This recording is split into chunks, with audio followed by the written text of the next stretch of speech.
how come you're gonna be a lawyer when you don't know what is a human right, when you don't respect the others?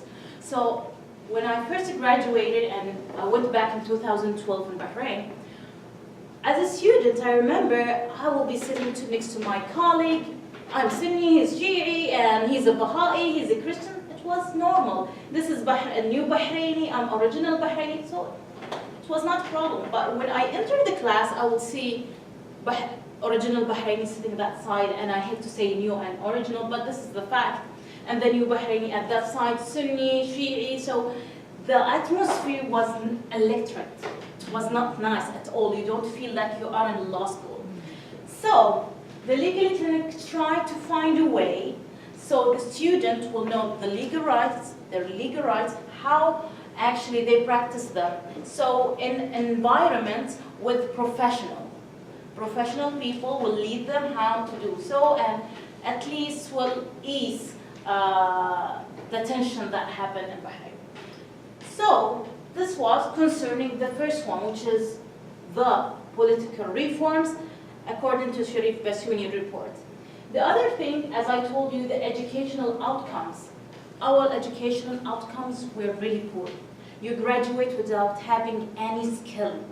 You don't know what is a memorandum. You don't know how to write a report. You don't know how to research. You don't know how to react. Maybe your GPA will be 4 out of 4, but you don't know anything. Anything. So when I first sat in a law school in the US, I was, okay, this is really big book. I'm gonna memorize it. I'm really used to memorize everything. Like a book, like a computer, or you're gonna fail. So I was having that much books and papers. Okay, I'm not a report. I'm not a computer. How I'm gonna do? So it was really hard for me. So for our students, we try to have a way, which is not the externship because it was really bad. So legal clinic help us in that. So the student will go research, write memorandum, go do a presentation, because even they lack the professionalism skills. The other thing, the BKA, which is Bahrain Quality Authority in Bahrain, they have 4 indicators. These 4 indicators concerning universities in Bahrain. So after 2003, we started having private schools. They were not strong, to be honest. They were selling their degrees. Even if you didn't attend, you didn't know anything, you will get a really good GPA. So they established that, so they will write reports, and their reports are really effective. So if you just failed in one indicator, and even if you're successful indicator 2 and 3 and 4, your school might be shut down, because the report will go to the Higher Education Council in Bahrain, and they have the authority to close down the school. So in order to maintain our reputation, because we were still, even if our externship was really bad at that time, we're still #1. I will compare it like in the Bahraini, since University of Bahrain is like Harvard of Bahrain. So we still have to keep up our reputation. So that was the reason. The clinical model, okay, it's really wonderful. It's gonna teach the students how to write, how to interact. But the clinical model that we adopted is a little bit unique, I could say, because we went through all the countries and we take a bit from each one. So we have the civic education section, the live cases, and NIHR. In the civic education section, well, I was the advisor for that section. I will give my students to do a presentation about human rights. Well, not any human rights, because the human rights, a lot. Women's rights, juvenile, labor rights. So we sit down with all the officials in Bahrain, and also with, before establishing actually, and get the green light to have the legal clinic, we had to get the University Council approval, and then the government of Bahrain. So we negotiated also with the ABA which right we should choose, and it was juvenile. Why juvenile? because most of the problem happened with kids from age 7 till age 18 in Bahrain. Some of them, they were get paid to go and burn tires and go to demonstration where they don't know anything. And of course, our students, when they enter the law school in Bahrain, they are 18, some of them 17. So they are still kids, they don't know what's going on. So we chose juvenile right. They have to educate other people about what is the juvenile right, how the process going. And in doing so, my students should prepare presentation and deliver it to kids from children at school from age 7 till age 18. And on doing so, they have to make it suitable for these ages. Of course, if you're going to explain the right of freedom of speech for someone who's 7 years old is different for someone who's 18. So you have to put that in mind. And because it's really sensitive topic, I had to have a lot of rehearsal with my students before going to the schools, or the Ministry of Education will not let us go again to the same school or ever again to any school in Bahrain. So we had a lot of practice. We started with 3 presentations. In each presentation, I have to assign them to groups. And these groups should be different from the origins. Like we have Bahraini and Bahrainis, Bahraini with Syrian roots, or Bahraini with Iraqi roots, and original Bahraini, which I hate really this word. Then we have Sunni, Shi'i, or multi-religious people in the same group, and they do not have the chance to choose their group. You might tell me, okay, how you will be assured that everything will work? And I will tell you, the first semester it was really hassle because I felt like I'm in front of the kids and I'm between them and I have to be a referee. And it was not really good. So I did a course that took me 1 year of how to deal with these things, which was the BCAP. So I did a little experiment that they have to report for me what's happening. They should not call me, Dr. Noura, come and see, I don't know whom he wants to go to Sitra, and this Sitra is a Shi'i place, I'm not going to sit, and I'm Sunni, I'm not going to that place. I'm not going to be involved. So they have to give me, before they start, a schedule where they're going to meet, at which time, and if anything arises, then I will be like a referee or an arbitrator, I would say, or a mediator in that sense. But it did work. Students start to work with each other, women, men, Bahraini, non-Bahraini, and it was really successful. As for the live cases, they adopted the same thing. We have a contract with one of the lawyers in Bahrain, and it was really hard to find her because at that time, tension was on the street and all the Bahrainis, with all the Bahrainis family. So we have to choose a neutral person, and the government will approve him, and everyone and the student will not have any problem with her. So we had Siham Slabi.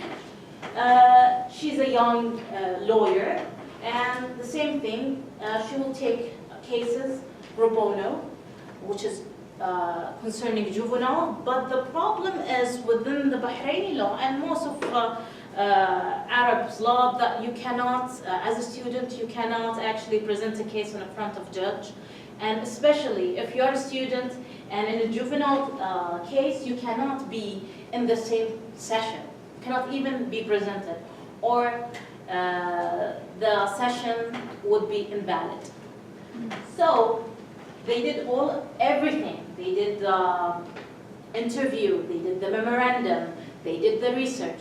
But the judge was really generous with us, and the juvenile judge, and he decided that he will give them a moot court. If you did the research, you sit down with your client, you will have the chance to have a moot court, and I will give you the ruling after your performance.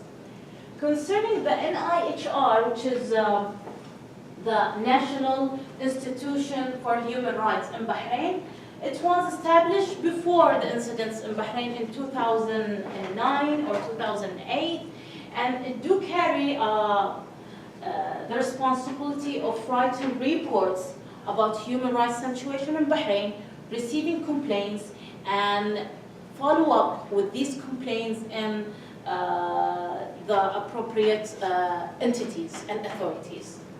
So our students will go to NIHR, they will get training on researching, receiving complaints, how to follow a complaint, and all of that. And of course, they have to do their work in a group, and each group should be diverse.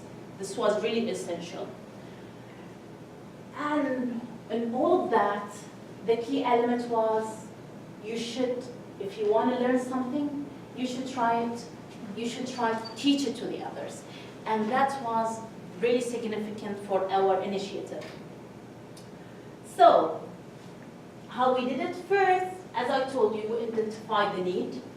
There was the 3 purposes. Then we chose the topic.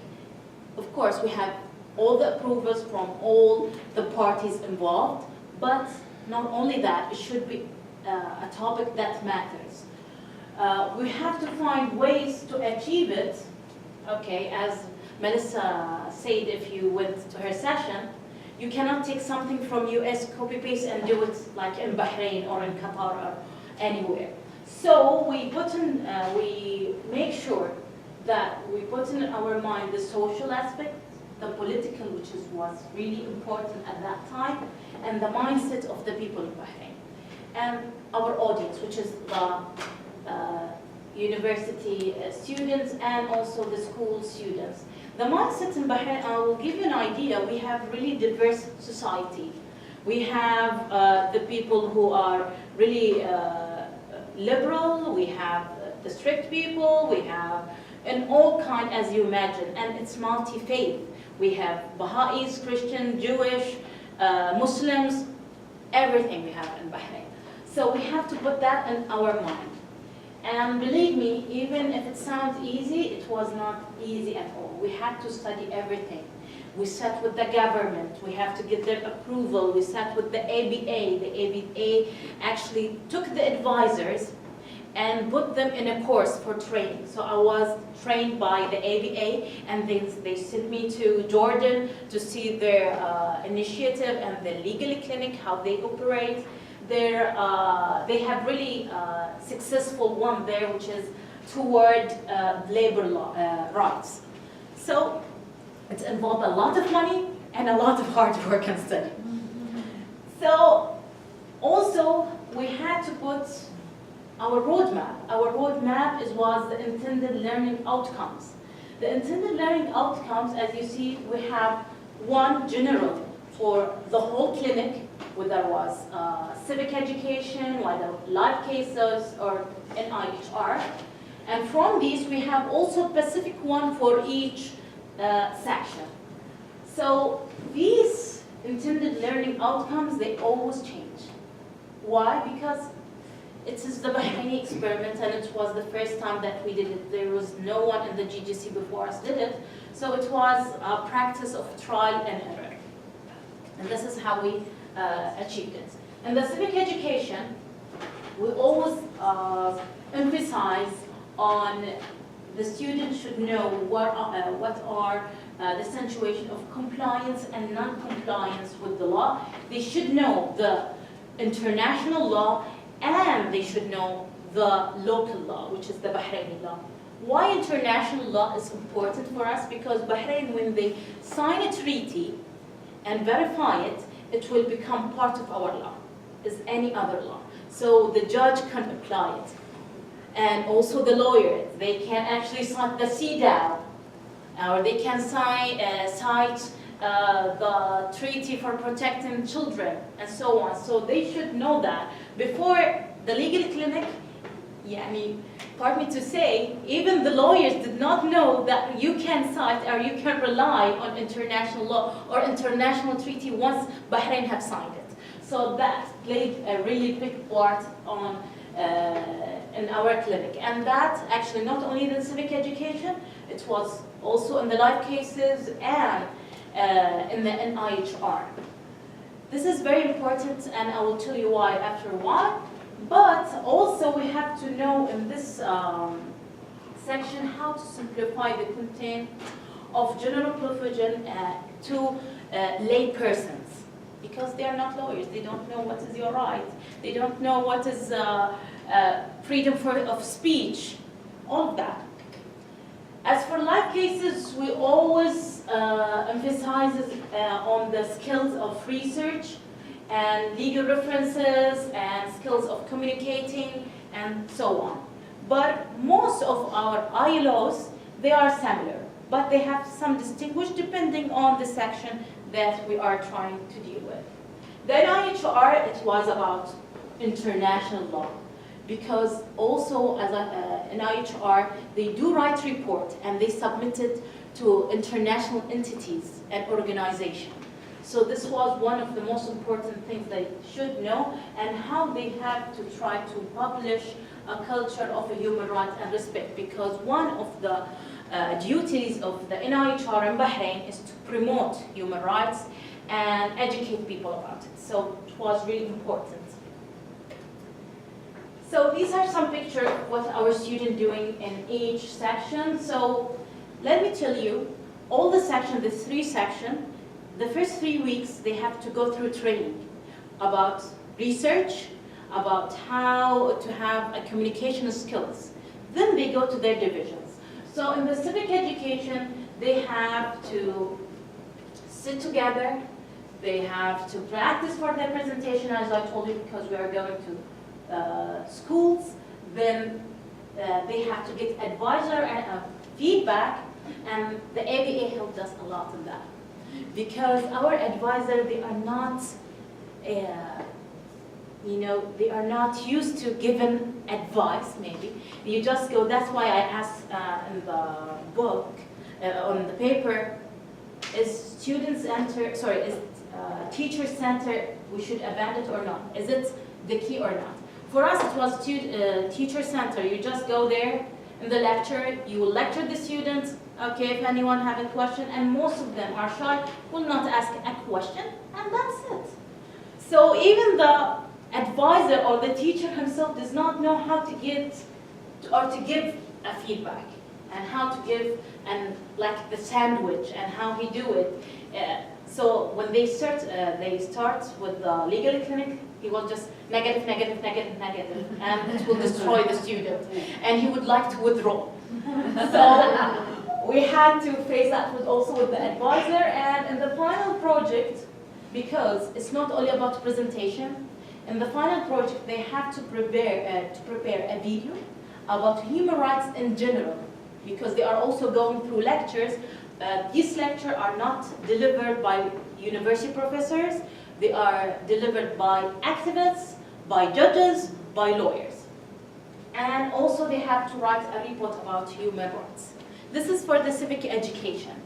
For the live cases at Siham Slavi's office, they have to review cases, they have to write memorandum, they have to visit the court, because this is the nearest thing they can do in a court, because they are not allowed to be presented in the session.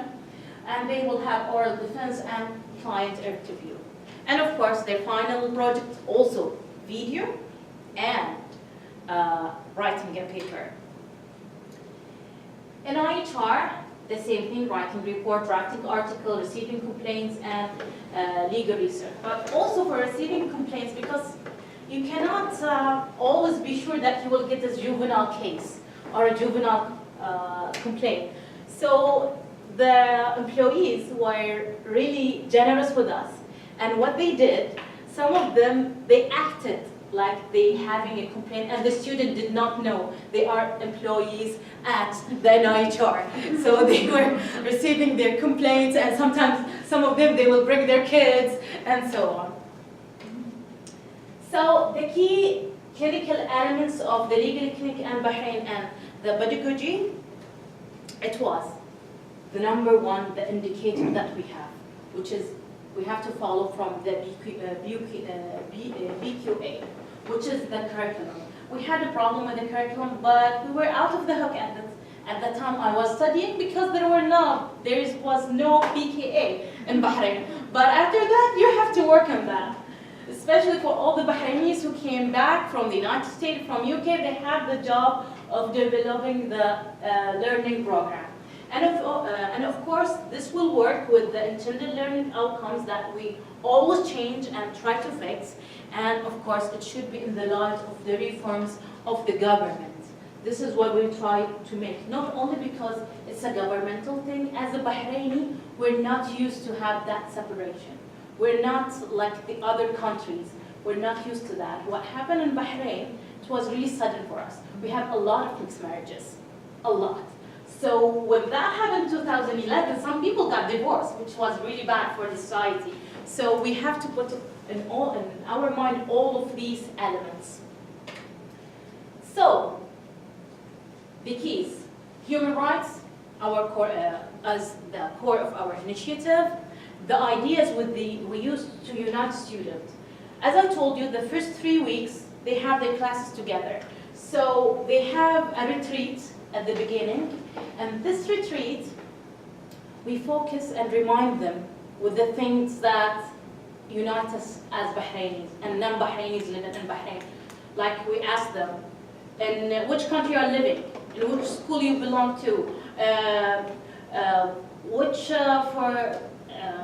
for example, which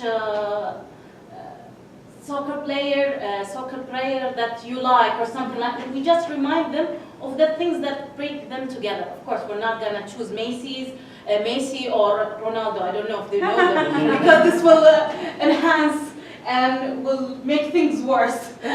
And our initiative helps juvenile and create competent lawyers, because I'm really proud. Most of my students now, some of them are lawyers, some of them they are prosecutors, some of them they are my colleagues now.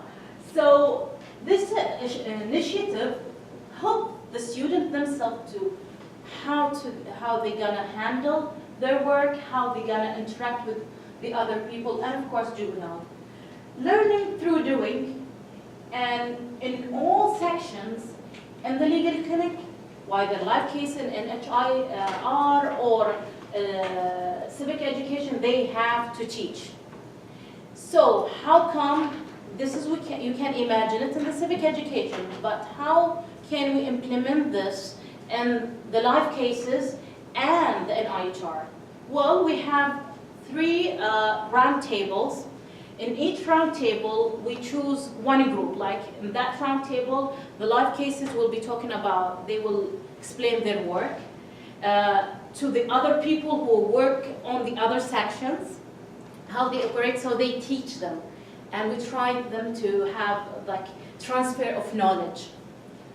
Also, teaching by using interactive methodology will never use a teaching-centered method. It's always student-centered. Students should play 90% of the course. Also, as I told you, our initiative based on workshop and, of course, assessment. Assessment is the most important thing. How you designed your assessment. So our assessment, let me go to this one. Our assessment was, at first we'll give them only 5% because they are new to the field. They are new to writing a summary for their first write, to do their first presentation. So gradually the assessment will increase and we will give them a lot of formative feedback. And of course they have the video, reflective article, and so on for all the divisions or sections. But this might seem a lot of work for a student, and they will prefer to get a 4 GPA or 3.5 GPA and just come to the classroom, not to interact with other people. So we made it a little bit interesting to attract the student. It was 6-hour credits, and a lot of people attacked us for that. And unfortunately, this semester they brought it again to 3 credits, which is not fair for all the students who work on the legal clinic. And for that, I would like to thank the Externship, because today at lunch, they give us the standard. So I took a picture for that, and I'm going to show it the dean. You have to bring it up to 6. It is the standard. This is how it is worked in the United States, you took the ABA model, so follow it. So, the Morse court competition. We participate in a lot of competition, but one of them is Dubai court. So to give our students more privilege and advantage, whoever registered or used to be registered and enrolled in that course, he will have the advantage to be in the moot court team. And believe me, all students want to go for a free trip. So they love it. And make it worthy. So it's a little bit a personal thing for me and the other advisors. What we will do, we will try to help our students, whether to get scholarship to continue their study or to get an internship when they graduate. So if you are in the legal clinic and you are a good student, the advisor will really help you in a personal level. So that made a lot of students enroll in the class itself. At first, we only began with 4 students in my civic education, only 4. After that, we have like 100 application. The following course, it was really a big success. So as I told you, the division it should be based on SAC, Sunni, Shi'i, and each semester we should have a diversity, and non-Bahraini and Bahrainis, and new Bahrainis. Sometimes it's hard to find the non-Bahrainis. They are just small numbers because some of them are from Saudi Arabia. So it's really hard to find them, but the non-Bahraini we have a lot. So you can see in 2013, 2014, the application and the people have increased from Bahraini and non-Bahraini or new Bahrainis. The same thing on the origins, because some of them with Syrian, Iraqis, name it, or Indian origins. So we have to put that in mind. So this is how we operate, but let me tell you that now we have 5 sections. We don't only have the NIHR and life case and the civic education. We do have the Supreme Council for Women, and we have the Supreme Council, Supreme Judicial Council with us. So our students will go to these places and receive complaints and do all the work as any employee. The strength and weaknesses. I will start with the weaknesses, which is the obstacles, the traditional mindset, and treating the legal clinic as any other course or less. This is the problem we had with the staff, the faculty itself in the College of Law. So they're making fun of the legal clinic. Oh, you're sick? Go to the legal clinic. They will give you a shot. They will give you an ibuprofen. Oh yeah, they're nothing. They believe legal clinic is a clinic where you go and take medicine. And some of them, they know what we're doing, but they make it not worthy. So they will tell their student, if you want to learn law, you have to learn it the old way. And most of our professors, they're 80s and above, and they come from regions like Egypt, Iraq, and they are not willing to do the new methodology. And some of them, they don't know how to operate a computer. So of course, they don't want to have a legal clinic and make it not good at all. So this was one of the most obstacles, which is the human resources, the internal one. Why the material? Sometimes we had difficulty getting the sponsorship or paying for the lawyers and so on, but it does not matter unless you have people who really believe in the legal clinic. So the external human resources was our strength from here. Judges were with us, prosecutors, all of them believed that this is the right way. Because most of the law professors, they have never been in a court. So for them, the best way is just research, or maybe you will research when you go to the LLM. Now just memorize everything in the book. So it's not important for them. While the lawyer and prosecutors and the high officials in Bahrain, most of them, when they were students, they went to Egypt, because before that we didn't have a law school. Most of them, they educated in Lebanon, Egypt, India. So they find when they came back to Bahrain, it's hard for them to practice law. It was really hard. So they saw the legal clinic was the light to achieve the best legal education. And our strength is the way we monitor the development of the legal clinic. We question in each, as I told you, we have round tables. In each round table, we will ask the student to give us something they hated, something they liked, something that they surprised them, something affected them. And they have to reflect on each one of them.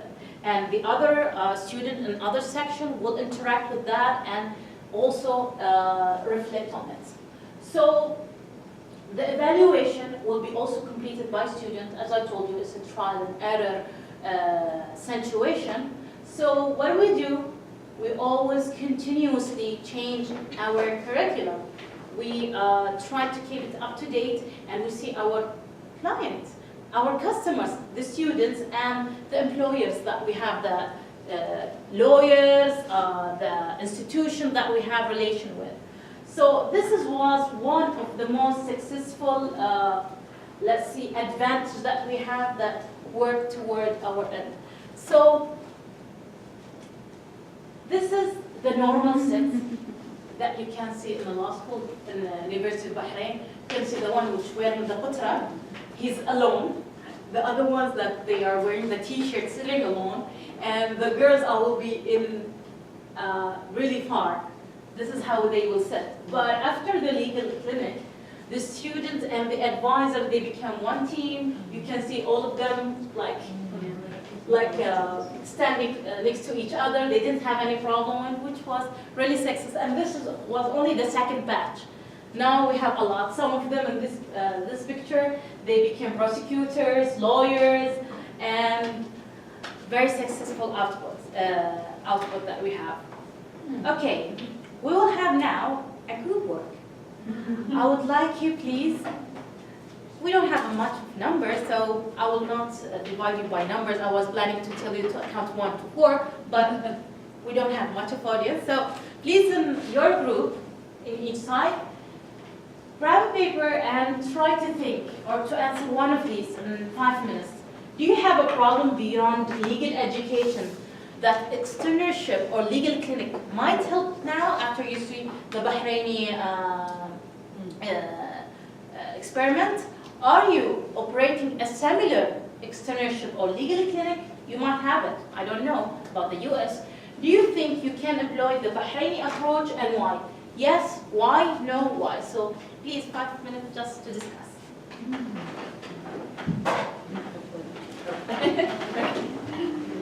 Okay.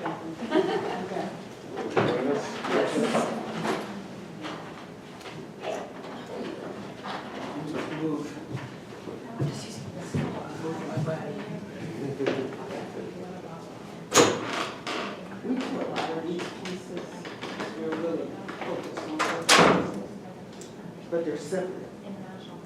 It's not like one big. Civic education. Yeah. We do it as part of our pro bono. You know, we have a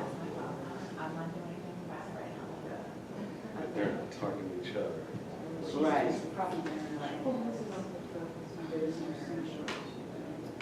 There's not. Right.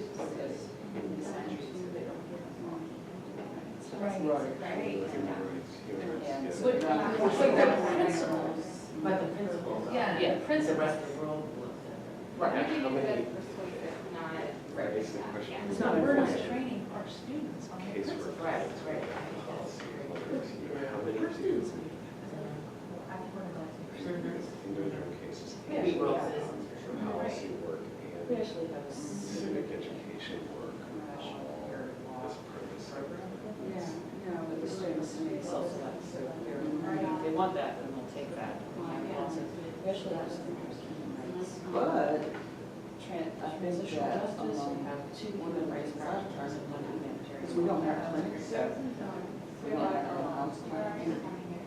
And so one of the things that. We have, yeah, a bunch of ones. Because the school itself. But even our here, it's not. Is to try to build more. Yeah, so that's community. mediation. You know, which gives the students a chance to have an input. So we also have 15 criminal justice honors. And so those students are a whole board. And they kind of cycle through the prosecutor's office, the defender's office, the courts. You know what I mean? They make the rounds through all of that. So it's different. So one thing that I struggle with as a clinic director is, how intentional are you about topics for clinics or externships, or It's I tend to be an opportunist, because it's so difficult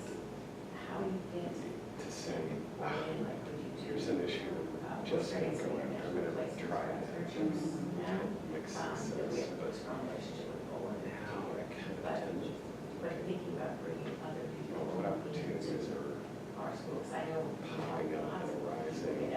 Maybe some students right now who are just by force of will creating these examination projects at the law school and working with a professor on an externship proposal, and they want to do a crank. I'm like, okay, God bless you. This is great. This opportunity is going to present itself, or it is presenting itself. I'm going to be able to make something out of this curriculum. This is more ambitious to say, here's an issue and how to overcome the obstacles. Aren't clinics really a response? And the biggest language problems and the cultural. I mean, that's kind of how they arise. Yes. Is But the foundation there- of well, knowledge. I guess one way I look at it is there's so many needs, there's so many Right. problems, there's so many issues. Like when we go out here for a clinical position, we don't say, oh, we have a family law clinic or economic justice clinic, we need somebody more. We say, we need a clinician. Right. And here's what we do right now, but to make a proposal, what would you do that fit our community, good for our students, and so our topics, or they all, it's all needs, they all respond to serious needs in the community. You know, what's cool is if you have a. But I'm just wondering if there's a way to turn loose that students. clinical program. Students would have fun. Yeah. You know? Like buddy systems, I remember somebody at Catholic saying. And if you say some of the students are working on topics, some of the students are working on, more defined direct services, poverty. Most important to us. There's nothing to really stop those people. You know, like, right there. Well, and so that's the other issue that we've had is. And making a real impact. Yeah. Talk Chinese together. Or even, And isolate even ourselves, if you so. don't have concerted work together, but to occasionally have I remember when I was in session. Yeah. Thailand And and here, culture. part of the same They firm could anyway. present about the regions That's really and, interesting. you know, could have food. Yeah, could have- yeah, we had an interview. But I mean, with the other students, because I think it's such a rich thing, how they saw.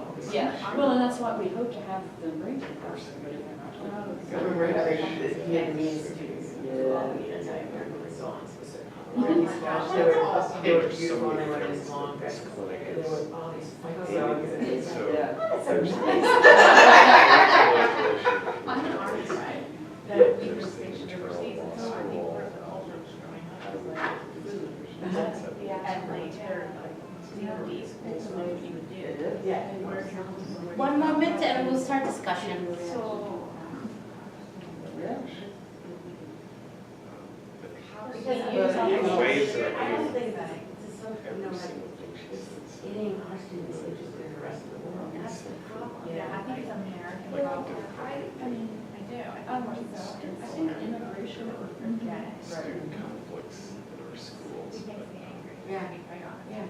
I think maybe that's something else about it, immigration, maybe externships, I don't know, could be our way of, having, because the Chinese students in Just recently, we had their rash, language ultra, table that kind of radical this advice system, so we Yeah, work together yeah.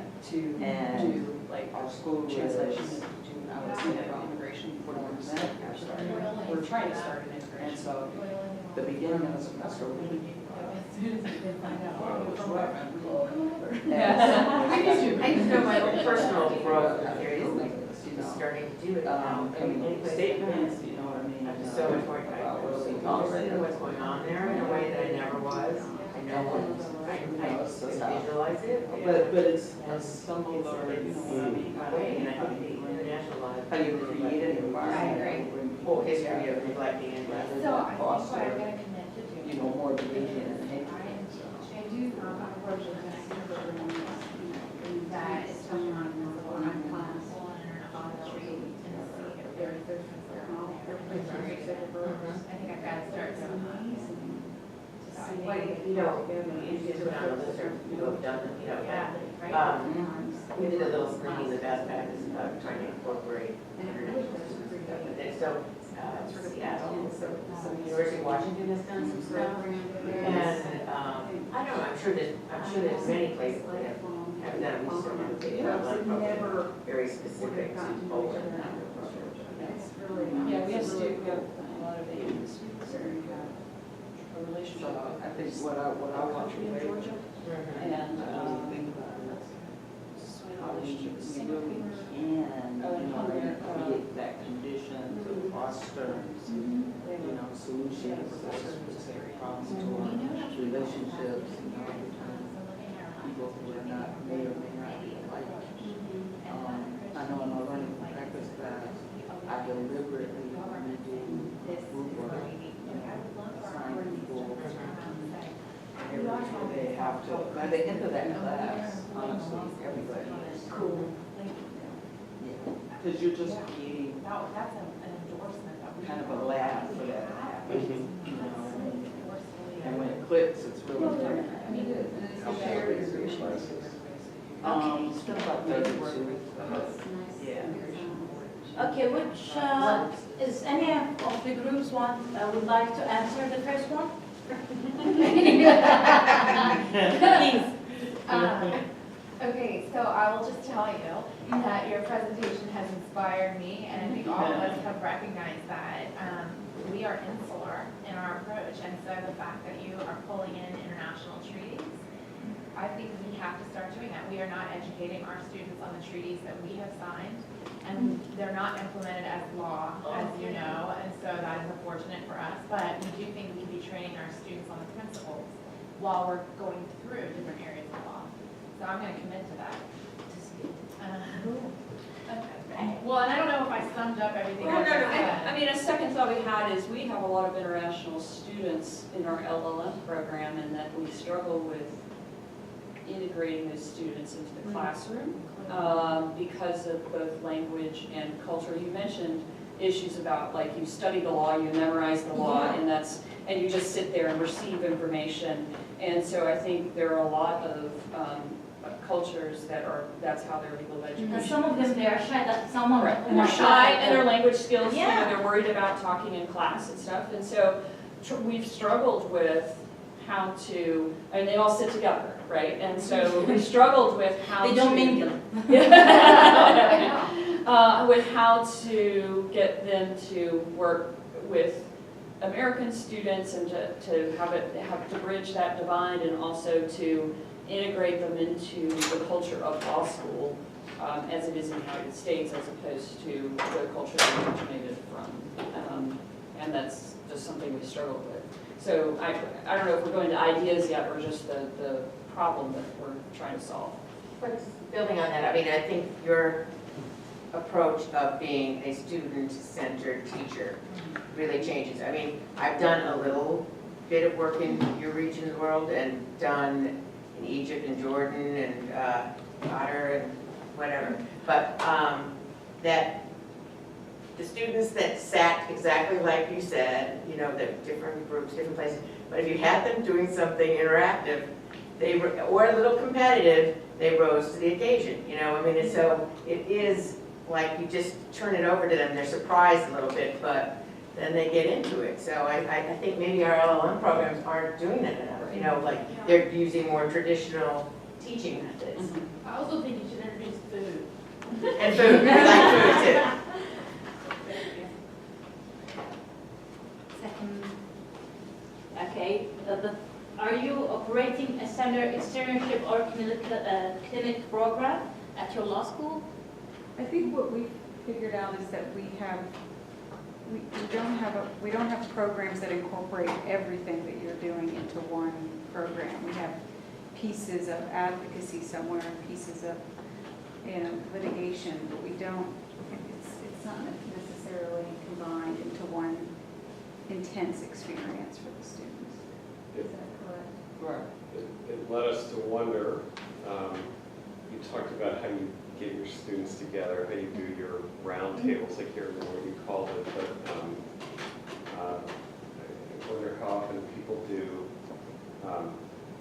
joint rounds with their students or get their clinics together.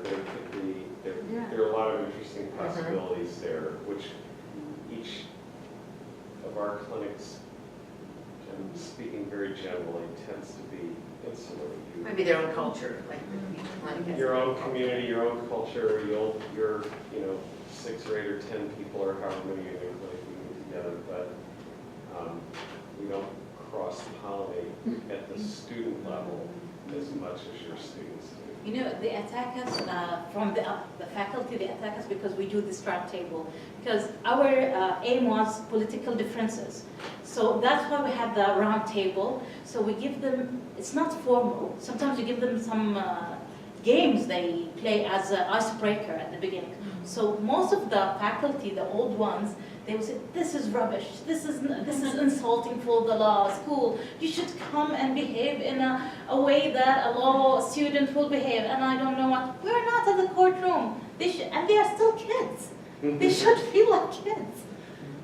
Okay. Yeah. One thing, what was interesting is that you have an alliance with the government to identify what the issue is and then to say this is what the need is. And so that alliance, I think, empowers your project. Yeah. And I don't know if we necessarily have that. Okay, do you think you can employ the Bahraini approach? Yes, no, why?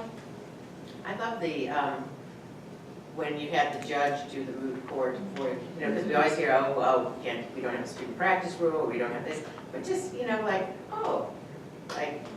this is, the students will get a lot out of that, and the judge will get a lot out of that. Maybe that judge then will become an advocate for encouraging other judges to do things like that. So it's just making the most of the situation and improvising.